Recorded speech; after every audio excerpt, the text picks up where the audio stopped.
સ્વામીશ્રી ઉતારે પધારી સુવા માટે પલંગે બિરાજ્યા તે વખતે પુરાતન પણ ચિરંતન સ્મૃતિ કરતા બોલ્યા, 59-60 યોગી બાપા સાથે આવેલા ત્યારે હું સેવામાં હતો. વહેલા ઉઠી ઠાકોરજીની સેવા આરતી થાળ કરતો. આગળની મોટી રૂમમાં સૌ સૂતા. વિનુ ભગત, અરુણભાઈ યોગી બાપાને નવડાવવાની સેવા કરતા. પૂજા પાથરવી, પત્તર ધોવું એવી સેવાનો મને લાભ મળ્યો હતો. લિવિંગસ્ટનમાં અરુણભાઈ પેન્ટ ટાઈ પહેરી શહેરમાં જવા તૈયાર થાય ત્યાં યોગી બાપા બોલાવીને પૂછે, ચોકો કર્યો? રસોઈ બહાર આપી દીધી? તે કપડાં પહેરી તૈયાર થયા હોય ને તપેલીઓ વગેરે ઉઠાવી આપી આવે. ઈશ્વરચરણ સ્વામીએ ઘણું કામ ઉપાડ્યું છે, બધે પહોંચી વળે છે.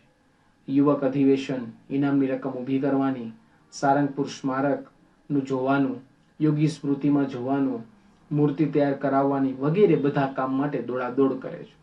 આમ ગુરુ શિષ્યને સંભાળતા સ્વામીશ્રી રાતે 12:15 વાગ્યે આરામમાં પધારીએ ત્યારે મોંમાં પાણીનું ટીપું મૂક્યા વિના ગઈ રાતથી આજ રાત સુધી તેઓએ વેઠેલો પરિશ્રમ જોઈને સૌની આંખો તરલ બની ગઈ હતી. પણ સ્વામીશ્રીને તો કોઈ થાક દેખાતો નહોતો.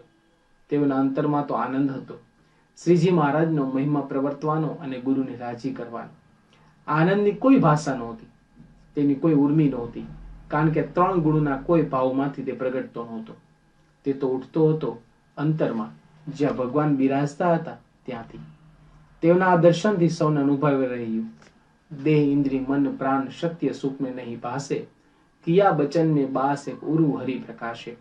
मन सकल शोक संशेष समय रमे निरंतर राम में, जन मुकुंद ऐसे सदगुरु विना को पहुंचावे धाम में.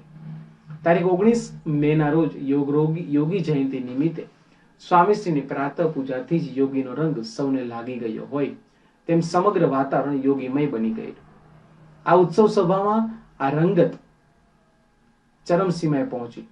તેને કાયમ માટે સ્મૃતિમાં રાખવા ફિલ્મ લેવાનું આયોજન કરી રહેલા કેમેરામેને કેમેરો સ્વામીશ્રી સામે ગોઠવવાની શરૂઆત કરી.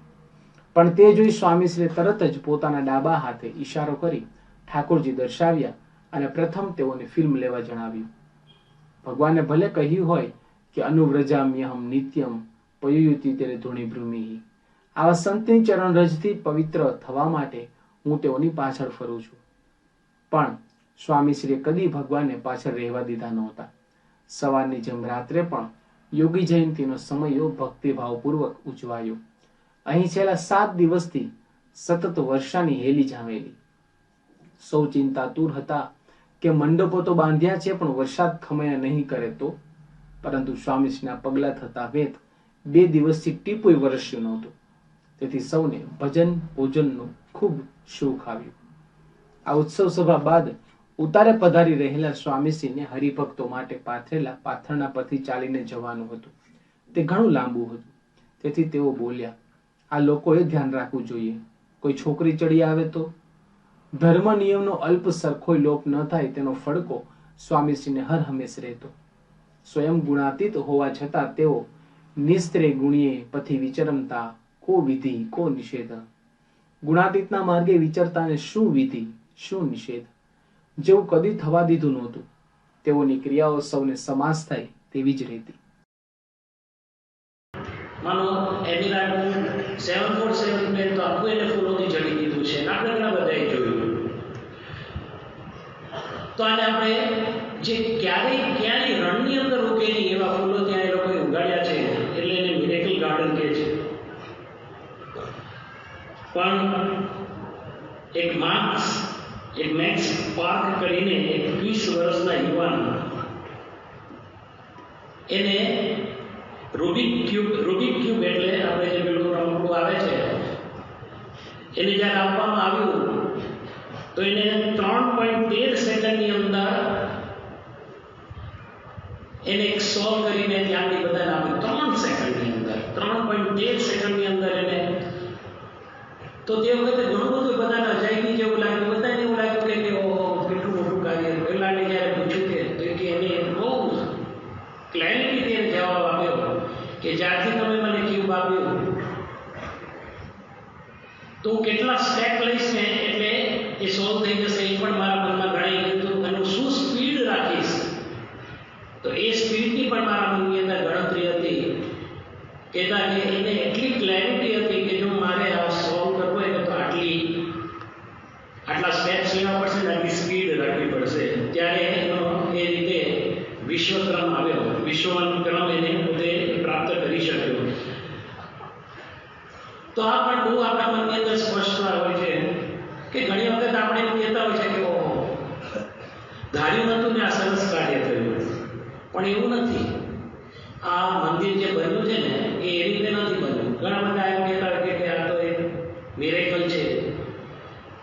તો આવશે આની અંદર હજી આગળ જતા મિરેકલ બધાને કહે છે, પણ એ મિરેકલ પણ નથી. એકદમ ક્લિયર છે કે આ ભગવાન સ્વામિનારાયણનો સંકલ્પ છે. શ્રીજી મહારાજ એક વખત ગઢડાની અંદર અક્ષરોડીની અંદર બિરાજમાન હતા અને એમની સામે બધા હરિભક્તો, સંતો, પરમહંસો બધા બેઠા હતા. એમાં મૂળજી શેઠ પણ બેઠા હતા. એટલે મૂળજી શેઠને મહારાજે પૂછ્યું કે મૂળજી શેઠ, તમને આંકડાની ગણતરી ક્યાં સુધી આવડે? એટલે મૂળજી શેઠની એ રીતની જબરજસ્ત બધી જાણકારી હતી. એટલે એમને મહારાજે કહ્યું કે શાસ્ત્રની અંદર 1 ઉપર 17 મીંડા એટલે પરાર્થ કહેવામાં આવે છે, ત્યાં સુધી મને ગણતરી આવડે. એના પછી શાસ્ત્રની અંદર બીજી કોઈ ગણતરી નથી. તો મહારાજ કે અમારે એનાથી પણ અધિક અનંત જીવોનું કોઈ ગણતરી નહીં, અનંત જીવોનું કલ્યાણ કરવું છે અને એના માટે અમે આવવામાં આવ્યા છે. આ મહારાજનો સંકલ્પ છે. આ સામાન્ય સંકલ્પ નથી. જ્યારે મહારાજ સંકલ્પ કરે છે તે વખતે એમના તેની અંદર સ્પષ્ટતા છે કે મારે આટલા જીવોનું કલ્યાણ કરવું છે. તો મહારાજના જે કાર્યો છે ને એ કોઈ દેખાવ માટે નથી.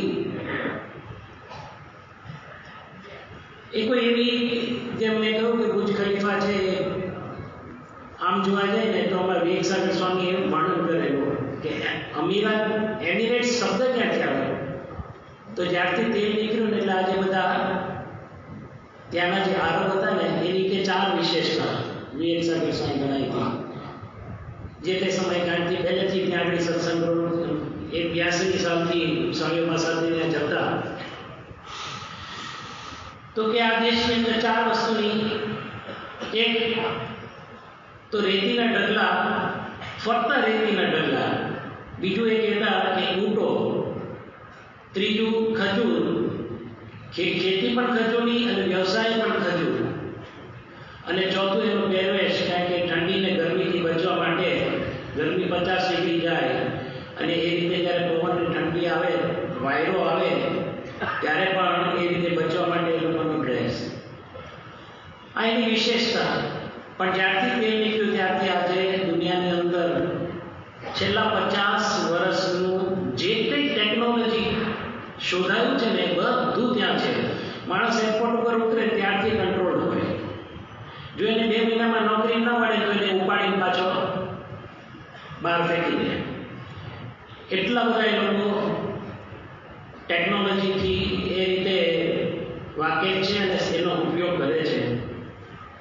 તો આ એની વિશેષતાઓ છે. પણ આ વિશેષતા એ કંઈ આપણી વિશેષતા નથી. આપણી વિશેષતા તો એ છે કે જે મહારાજનો સંકલ્પ છે અનંત જીવનનો, એના માટે આ મંદિર. આ મંદિર બનાવતા પૂર્વે અનેક એવા બધા પ્રશ્નો આવ્યા છે. પણ હવે સીધું જ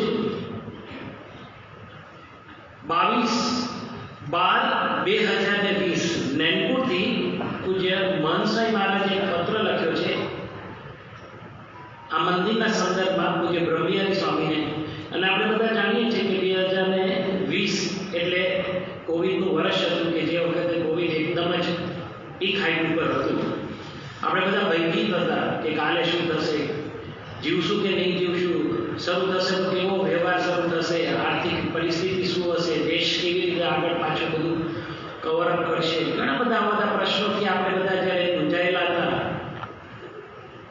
એ અરસાની અંદર તો મહંસાઈ મહારાજે તો સત્સંગ દિશા શાસ્ત્ર પણ રચ્યું છે અને સાથે સાથે આ એક પત્ર લખે છે. તો એનું વિઝન કેટલું ક્લિયર છે, ક્લેરિટી. જેમ પેલા છોકરાની ક્લેરિટી હતી ને, કેટલા સ્ટેપ્સ લેવા કઈ સ્પીડ રાખવી. તો મહંસાઈએ પૂજ્ય બ્રહ્મયારી સ્વામી ઉપર તે અરસાની અંદર કોવિડના કારણે પરમ પ્રભુજી શ્રી રોહિતભાઈ